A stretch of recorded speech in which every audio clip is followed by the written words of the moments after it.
raw, representing everyone's you and not verse. You dig? So yeah, how are y'all doing today? Shout out to y'all checking out the live, and shout out to y'all being on my little platform. You dig? It's not a little platform, and we're going big time, big time. You dig? But yeah, like I say, how are y'all doing? And just in general, let me know in the comments and all that. You know what I'm saying? After y'all watch the video and everything like that. But yeah, with that being said, what's new with y'all? You know what I'm saying? What's new since the last time you tapped into the channel and things of that nature? You know what I'm saying? Let me know in the comments. Hit me with that like and that share and subscribe. You dig what I'm saying? Because this rhetoric and these things that I'm kicking, you know what I'm saying, they very unique. You know what I'm saying? I'm a very unique individual. You know what I'm saying? Yeah, and not many people like me. You dig what I'm saying? And there ain't many people alike to me. You dig what I'm saying? So yeah, holla back at me and let me know that you hit me with the share. And you know, holla at me in the comments. Say like, yo, I shared this to yada yada amount of people. If you want to do it that way, if you just want to let me know how your day's going, let me know what's popping with you. You know what I'm saying? Holla at me in the comments. You dig? But yeah, let's get into this. We got the sun in Cancer and the moon in Pisces. You dig? So yeah, the moon in Pisces is a mutable water sign. So being able to adapt to emotions and things of that nature, and adapt to ways of feeling.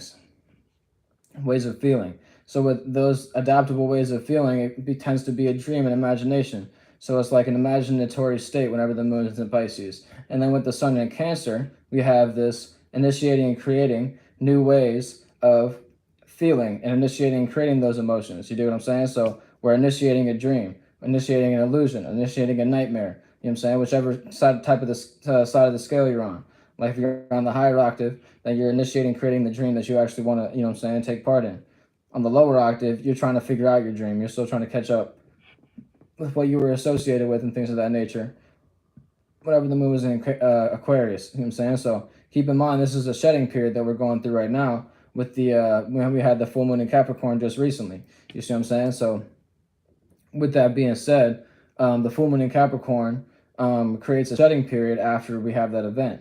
You dig what I'm saying? So until we have these new moon being in Leo, if I'm not mistaken, we'll have a new moon in Leo, and then that's whenever we'll be starting to accumulate again. You know what I'm saying? So at this period, you want to do more of like a shedding kind of thing. This is a shedding period and more of a protection time.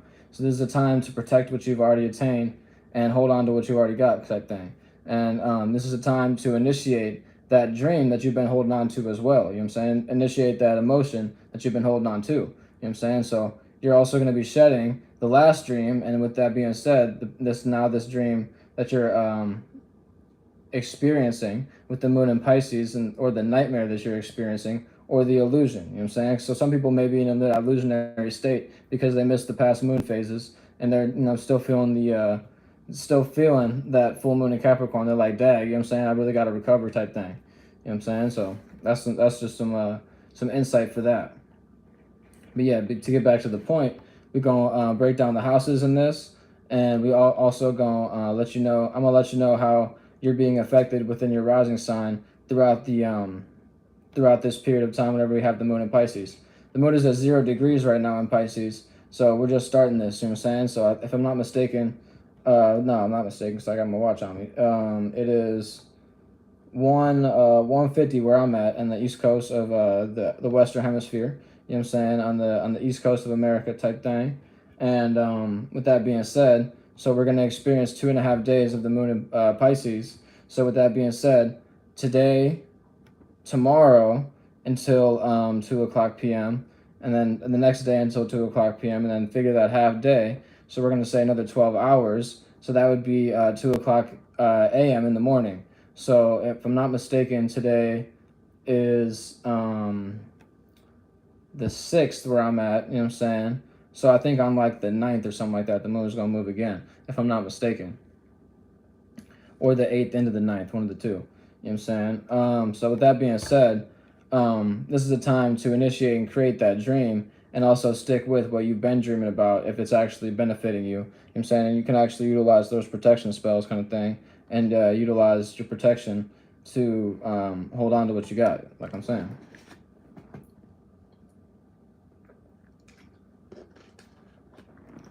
But yeah, shoot, I might as well do a little bit of music for y'all. You know what I'm saying? Bear with me for 1 second.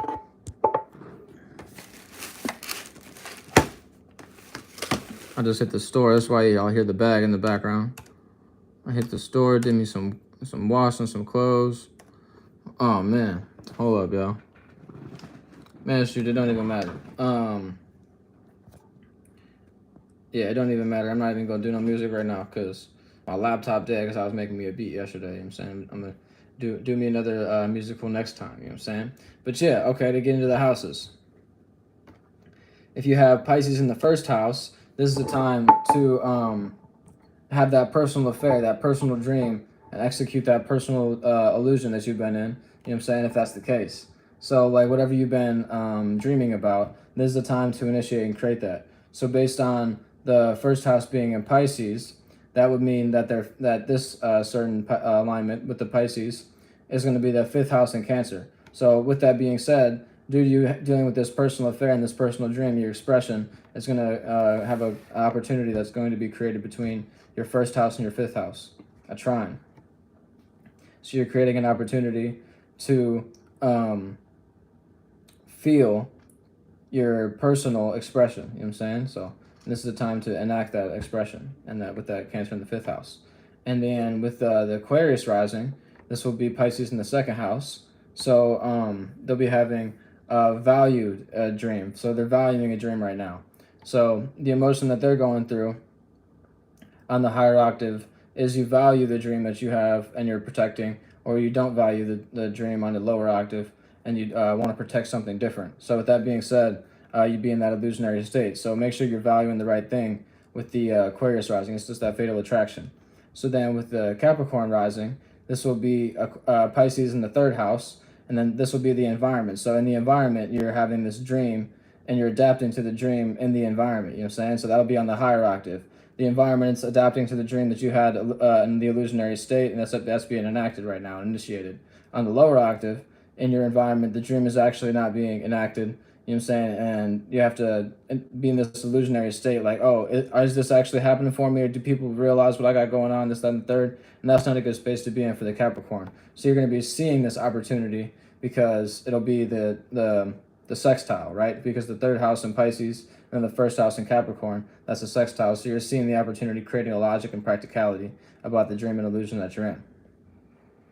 So it's a pretty good alignment for the Capricorn. They're going to be able to see what's going down. And then for the Sagittarius rising, this will be a square energy. So they're going to be having to learn how to adapt to the dream and adapt to the illusion that they're in and things of that nature. So they're having that Pisces in the fourth house. So with Pisces in the fourth house, this is their privacy, their heart, and what they hold close to their chest, kind of thing, so to speak. So with the Sagittarius rising, they're going to be having this learning process on what to actually be private about and what to actually hold close to their heart in this time period. You know what I'm saying? Because that Pisces in the fourth house is that square to the first house in Sagittarius. And then with all that being said, you're also experiencing that in conjunction with the Sun in Cancer. So that's that 150-degree angle. So if you're having Sagittarius in that first house, then Cancer would lie in the eighth house. Yeah, Cancer would be in the eighth house. So this is a time that you're transforming and being behind the scenes in your actions and things of that nature for the Sagittarius rising. So you may misunderstand what to transform at this time based on what is close to your heart. You know what I'm saying? You're going to be able to like see that, like you're seeing that opportunity, because based on the energy, the opportunity is being able to be created, but based on the trine between Cancer and Pisces. I should have mentioned that earlier in the video, but hey, you know what I'm saying? I'm mentioning it now. And then for the Scorpio rising, this is a trine. So you're having like a grand trine for the Scorpio rising kind of thing, so to speak, in a certain kind of way. If you're looking at the actual alignment between your chart and the chart that we got going on right now. And also it's a grand, oh yeah, now that I think about it, it's a grand trine with the south node as well, with the Scorpio in the south node, and I think Taurus in the north node. You know what I'm saying? That's a left field thing. We'll talk about that later. But yeah, with the Scorpio rising, they're going to be having Pisces in the fifth house, if I'm not mistaken. Yeah, Pisces in the fifth house. This is going to be the expression. So they're going to be in this dream, illusion, and nightmare, and their expression, the way that they're expressing themselves. So with that being said, they're going to be having Cancer in that ninth house. So then they're going to be having this knowledge and wisdom. So based on the knowledge and wisdom that you've accumulated, that's how you're acting. So Just be analytical about how you're expressing oneself. You know what I'm saying? If this is the opportunity that you want to create, Scorpio. You know what I'm saying? Because it's a trine energy. So you're creating an opportunity between your expression and your knowledge and wisdom. So, balance the two, you know what I'm saying? See which opportunity you want to create. Do you want to be more expressive or do you want to be more wise? Which one kind of do you want to choose? And then let me grab some water. I'm saying, hold up.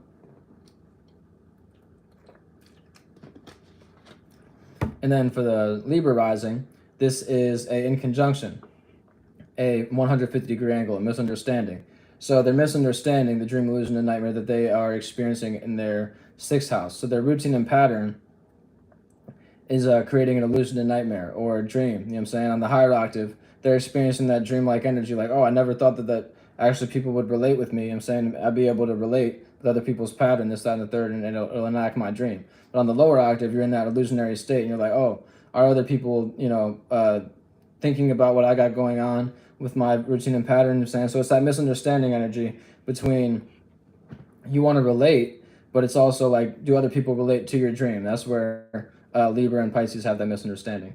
And then they'll have Cancer will be in the 10th house for the Libra rising. So this is like your status being enacted. So with that being said, at this time, is your routine and pattern is initiating and creating the right status for oneself? You know what I'm saying? That's essentially what you got going on if you're the Libra rising. Check out your status and how your status is being acted out based on the Cancer energy. Is it a nurturing energy in your status or not? You know what I'm saying? That's how you can look at the higher and the lower octave. And then based on the sixth house being in Pisces, and this is the time that you're going to be in that routine and pattern and feeling out that routine and pattern. Is it actually working out for my status? So yeah, that trine energy. Pardon me, not that trine energy. If we're talking about Libra, it's that 150-degree misunderstanding. Yeah. And then for the Virgo rising, this is an opposition energy, so that you're going to be opposite to the energy, or you're going to be able to add on to that. You know what I'm saying? So with that being said, you're going to be in your relationship, and are you relating to your dream? Is your dream relatable, or is it unrelatable? Higher octave, is it relatable? Lower octave, is it unrelatable? It's as simple as that for the Virgo rising. And then Virgo is going to be having Cancer in the 11th house, so your association. So is your association relatable, kind of thing? Like, are your associates relatable to what you got going on in your relationship and how you relate? You know what I'm saying? And how you're feeling about relating, kind of thing. Simple as that. So like, it's either you're opposite to the energy, you can add on to it. So just kind of be careful and choose your battles wisely, Virgo rising, throughout these 2.5 days. And then Leo rising, it's also going to be that misunderstanding as well on the other side of Virgo. You know what I'm saying? So Leo is going to have that 150-degree angle, that misunderstanding with Pisces being in their 8th house. So they're going to be feeling transformative and behind the scenes. This is going to be a time that, you know what I'm saying, you're going to be transforming how you feel about things. It's either your dream is transforming for the higher octave and you're feeling good about your transformation, or on the lower octave, you're not feeling so hot about your transformation and what you're transforming and things of that nature. And based on that, you know what I'm saying, in your 12th house, in your dream, illusion, and nightmare house, that 12th house, you're having Cancer. So are your dreams being enacted, or on the lower octave, your dreams not being enacted? It's really as simple as that for the Leo rising. So are you transforming for the right dream, or are you transforming for a dream that you're just going to be in an illusion and actually be upset and think you wasted time? Simple as that. And then for the Cancer rising, this is going to be the trine energy. So so Cancer in the 1st house, they're going to be having Pisces in the 9th house. So their knowledge and wisdom, this is going to be a time that you're going to be feeling comfortable with your knowledge or wisdom and ways of adapting to the dream and illusion and nightmare that you're wise about. You know what I'm saying? So either you have a wise dream or an unwise dream, kind of thing. Simple as that for the Pisces in the 9th house. And then the Cancer would be in your 1st house. So with the 1st house, this is your personal life or personal affairs or your individuality. So it's either you're going to be enacting and initiating an emotion that you want to continue with personally, or on the lower octave, this is an emotion that you don't want to continue with personally. It's like it's either on the wise higher octave or the unwise lower octave. Pretty much simple as that for the Cancer rising. Like I said, that's a trine, so they're going to be creating an opportunity to be wise or unwise. And then for the Gemini rising, this will be a square energy, just like the Sagittarius. So they're going to be learning how to adapt to the dream, illusion, and nightmare. So for the Gemini rising, this will be Pisces in the 10th house, if I'm not mistaken. Yeah, Pisces in the 10th house would be Gemini rising, and then Cancer would be in the 2nd house.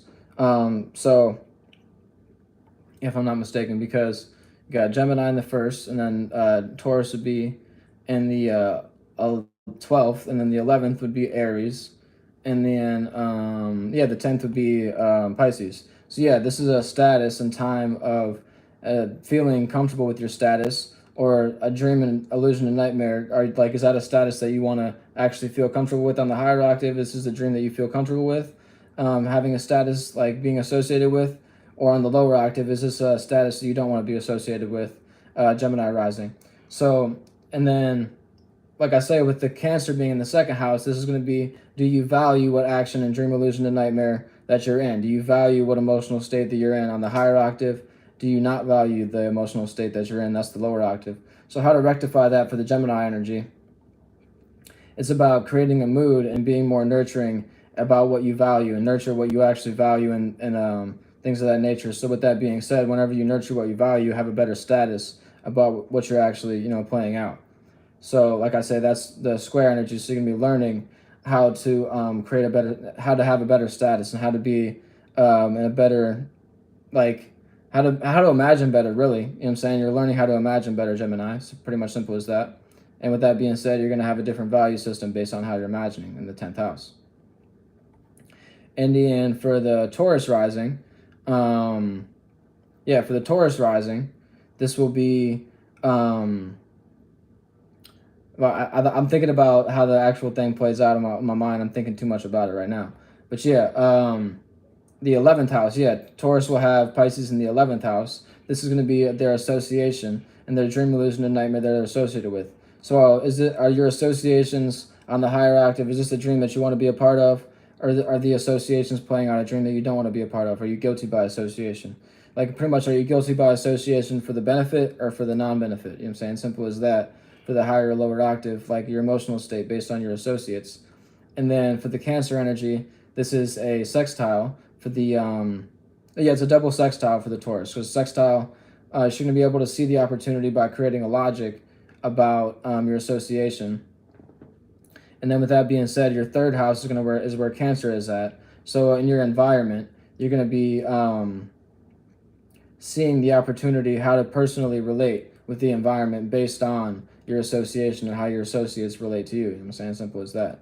So on the higher octave, your associates are playing out an environment, like a healthy environment. On the lower octave, your associates are creating an unhealthy environment and something like you don't want to nurture and things like that. And then for the Gemini, no, I already did the Gemini rising, my bad. For the Aries rising, last but not least, this will be the Pisces in the 12th house. So they're going to be having this dream, illusion, and nightmare that they